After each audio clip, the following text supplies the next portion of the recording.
Maligayang pagbalik sa gabay at kapalaran horoscope para sa inyong pang-araw-araw na horoscope para sa ika-31 ng Mayo, 2024. Ang mga celestial alignments ngayon ay nagdadala ng kakaibang kombinasyon ng mga energy kasama ang araw sa pwesto ng Gemini, buwan sa pwesto ng Pisces, at iba pang planetary influences. Halina't tuklasin natin ang mga partikular na prediksyon para sa bawat zodiac sign at alamin kung ano ang hinahandog ng mga bituin sa inyo ngayon. Aries, ang araw, planetang Venus at Jupiter ay nasa pwesto ng Gemini. Nagdadala ito ng masigla at komunikatibong energy sa iyong buhay. Sa trabaho, maaari kang manguna sa mga pagpupulong o brainstorming sessions, nagiging malaya ang daloy ng iyong mga ideya at pinapahanga ang iba. Ang iyong buhay pamilya ay nakikinabang mula sa dynamic vibes mo. Ginagawa itong perpektong araw para magplano ng mga masayang aktibidad o simpleng mag-enjoy sa piling ng bawat isa. Para sa mga single Aries, maaaring dumating ang pag-ibig sa anyo ng isang kaakit-akit at matalino na usapan sa isang bagong kakilala. Para sa mga nasa relasyon, mas lalakas ang inyong samahan sa pamamagitan ng pagbahagi ng mga interes at engaging na usapan. Sa pinansyal na aspeto, magandang araw ito upang tingnan ang mga bagong oportunidad sa pamumuhunan, ngunit iwasang magmadali sa kahit ano. Nasa iyong panig ang swerte, ngunit mag-ingat na huwag masyadong magsabay-sabay sa mga gawain. Mag-focus sa mahalagang bagay muna upang maiwasan ang burnout. Taurus, ang planetang Mercury at Uranus ay nasa pwesto ng iyong sign. Pinaiigting ang iyong praktikal na kalikasan. Ginagawa itong perpektong araw para sa estratehikong pagpaplano sa iyong career. Ang iyong matalim na pag-iisip at mga makabagong ideya ay maaaring magdulot ng malaking progreso, kaya huwag mag-atubiling magmungkahi ng mga bagong proyekto. Maaaring mangailangan ng iyong atensyon ang buhay pamilya, marahil upang lutasin ang isang maliit na issue o magbigay ng suporta. Ang mga single Taurus ay maaaring makakilala ng isang tao na pinahahalagahan ang kanilang katatagan at pagiging down-to-earth. Para sa mga nasa relasyon, ngayon ay araw ng pag-alaga ng inyong samahan sa pamamagitan ng maliliit at makabuluhang mga kilos. Sa pinansyal na aspeto, magandang araw ito upang suriin muli ang iyong budget at iwasan ang mga impulsive buying. Ang swerte ay pabor sa mga pasensyoso at metodikal, iwasan ang minadaling desisyon na maaaring makagulo sa iyong balanse.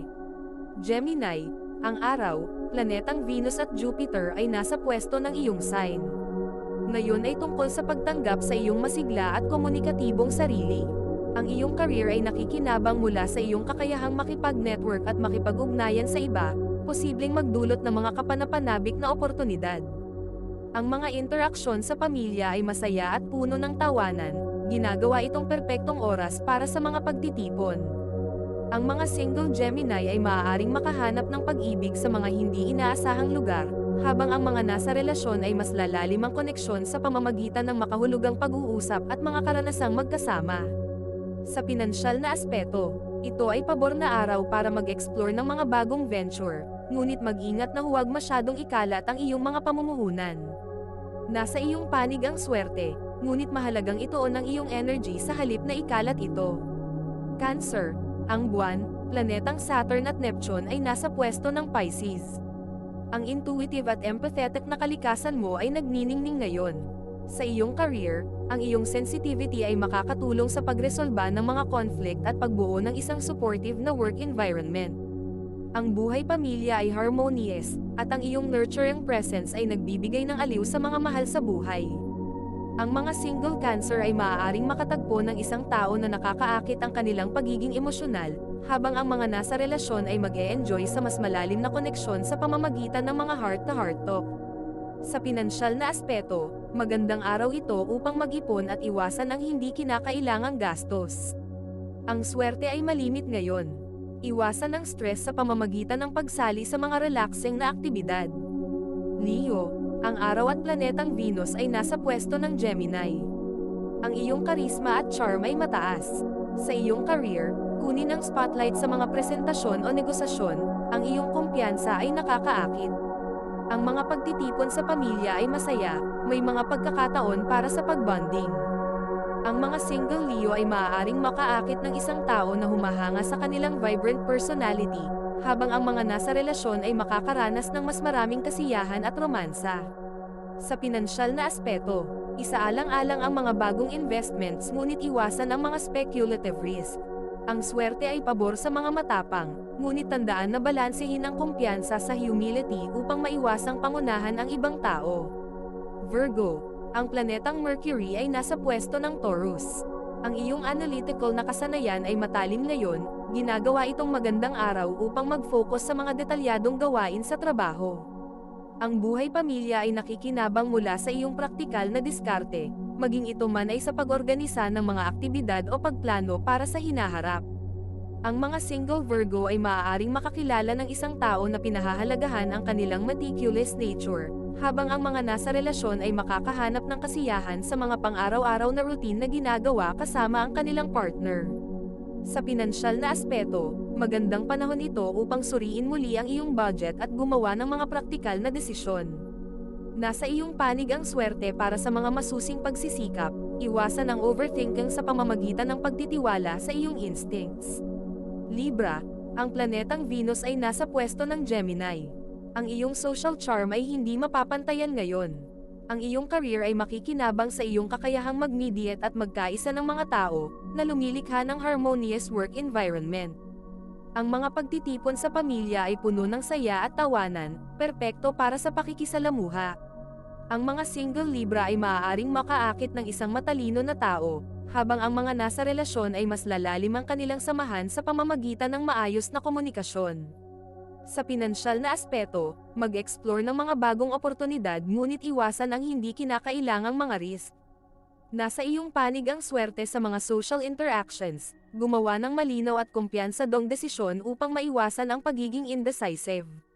Scorpio, ang planetang Mars ay nasa pwesto ng Aries. Ang iyong determinasyon at focus ay matindi ngayon. Sa iyong career, gamitin ang energy na ito upang makamit ang iyong mga layunin at malampasan ang mga hamon. Ang mga bagay na may kinalaman sa pamilya ay maaaring mangailangan ng iyong pasensya.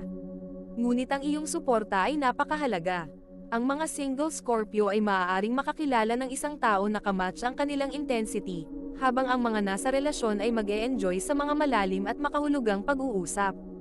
Sa pinansyal na aspeto, suriin muli ang iyong mga investments at gumawa ng strategic changes. Ang swerte ay pabor sa mga transformative actions, iwasan ang burnout sa pamamagitan ng pagbalanse ng trabaho at relaxation. Sagittarius, ang planetang Jupiter ay nasa pwesto ng Gemini. Ang iyong adventurous spirit ay buhay na buhay ngayon. Sa iyong career, mag-explore ng mga bagong horizons at isaalang-alang ang pagpapalawak ng iyong skill set. Ang buhay pamilya ay masigla, may mga oportunidad para sa mga exciting na aktibidad. Ang mga single Sagittarius ay maaaring makakilala ng isang tao na mahilig din sa paglalakbay, habang ang mga nasa relasyon ay mag-e-enjoy sa pagplano ng mga future adventures na magkasama. Sa pinansyal na aspeto, maghanap ng mga bagong oportunidad ngunit gumawa ng mga calculated risks. Ang swerte ay pabor para sa mga tumatanggap ng pagbabago, iwasan ang recklessness sa pamamagitan ng maingat na pag-iisip. Capricorn, ang planetang Saturn ay nasa pwesto ng Pisces. Ang iyong praktikal at disiplinadong kalikasan ay lalabas ngayon. Mag-focus sa long-term goals sa iyong career at patatagin ang iyong mga pundasyon. Ang buhay pamilya ay nagdadala ng comfort habang nagbibigay ka ng gabay at suporta. Ang mga single Capricorn ay maaaring makakilala ng isang tao na pinahahalagahan ang kanilang ugaling tapat, habang ang mga nasa relasyon ay mas lalalim ang kanilang samahan. Sa pinansyal na aspeto, magandang araw ito para sa maingat na pagpaplano at pag-iipon. Ang swerte ay pabor sa mga masikap at pasensyoso, iwasan ang hindi kinakailangang stress. Aquarius, ang planetang Pluto ay nasa pwesto ng iyong sign. Ang iyong transformative energy ay malakas ngayon. Sa iyong career, tanggapin ang magandang pagbabago. Ang buhay pamilya ay nakikinabang mula sa iyong unique na perspektibo, na nag-i-inspire sa iba na mag-isip outside the box. Ang mga single Aquarius ay maaaring makakilala ng isang tao na ka-share ang kanilang pangarap, habang ang mga nasa relasyon ay mag-e-enjoy sa intellectually stimulating na mga diskusyon. Sa pinansyal na aspeto, mag-explore ng mga unconventional na investment opportunities. Ang swerte ay nasa iyong panig para sa mga creative endeavors, manatiling konektado sa mga mahal sa buhay upang maiwasan ang isolation. Pisces, ang buwan, planetang Saturn at Neptune ay nasa pwesto ng iyong sign. Ang iyong intuitive at compassionate na kalikasan ay nabibigyang diin ngayon. Sa iyong career, ang iyong empathy ay naglilikha ng isang supportive na environment. Ang buhay pamilya ay harmonious, na pinapalalim ang emotional connections. Ang mga single Pisces ay maaaring makatagpo ng isang tao na kaparehas sa iyong ugali, habang ang mga nasa relasyon ay makakahanap ng katatagan sa parehas na pangarap sa buhay. Sa pinansyal na aspeto, magtiwala sa iyong instincts at iwasan ang hindi kinakailangang risk. Ang swerte ay kasama mo para sa mga emotional connections, manatiling matatag upang maiwasan ang pagiging careless sa buhay. Ito ay isang gabay lamang at nasa inyo kung paano ninyo tatanggapin ang horoscope para sa araw na ito. Kung nagustuhan ninyo ang iyong horoscope, paki-thumbs up at mag-subscribe sa aming channel at pindutin ang notification bell para maging updated sa aming mga pang-araw-araw na horoscope. Salamat sa panunood at hanggang sa susunod, naway palagi kayong gabayan ng mga bituin at naway mapuno ang inyong mga puso ng hiwaga.